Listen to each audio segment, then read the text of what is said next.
you go to Colonia Dignidad, which is now called Via Bavaria, it is only German. Wow. In the center of Chile, in the mountains of Chile.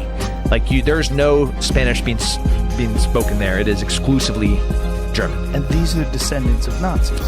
Powerful Nazis. Holy shit. Are there any legitimate eyewitness accounts of Hitler in South America? Absolutely, potentially. Yep, eyewitness accounts. I saw him get off a boat. I saw him meet here. And if it was just some person saying it, it's almost meaningless. Right. But if you look at the context of who this person is, the wealth that they have that they shouldn't have, like, can you explain how you got so rich in 2 generations?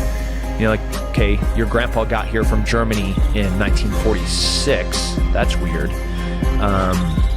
And he's on a legitimate visa with an Argentinian passport. Also weird. And now he's a war refugee that's now worth millions of dollars. How does this?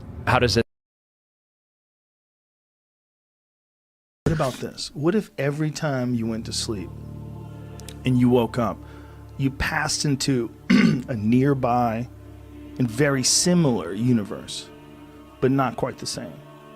And depending upon your choices and how you live your life, it's how you wake up and what new one you pop into on the other side. And everyone's just a little bit different.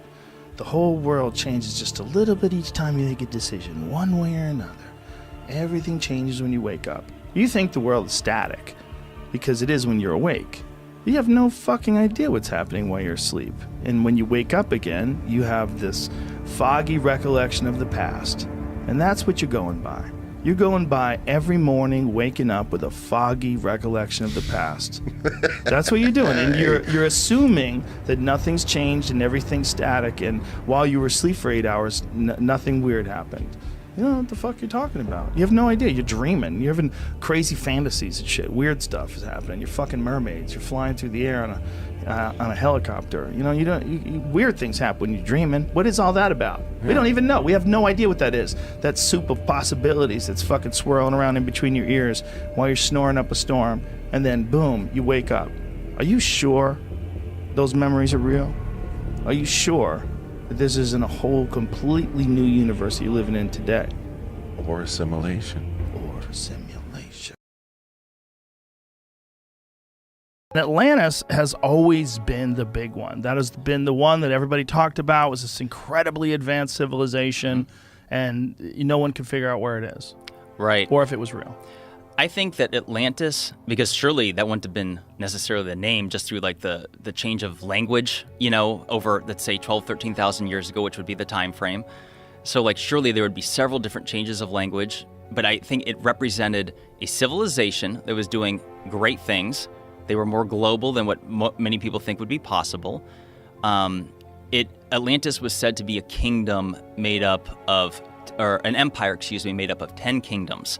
And then there was the lost city of Atlantis, which was the capital, which was said to be made up of concentric circles, 2 of water, 3 of land, and essentially that they were obliterated by a cataclysm, as passed down by Plato, although it's worth mentioning that Plato got the story of Atlantis from Solon, who was his uncle separated by 6 generations. But what most people don't realize is that Solon had traveled to Egypt, and so it's the ancient Egyptians is where that tale comes from, which makes it even more bizarre because I would argue that the most spectacular ancient civilization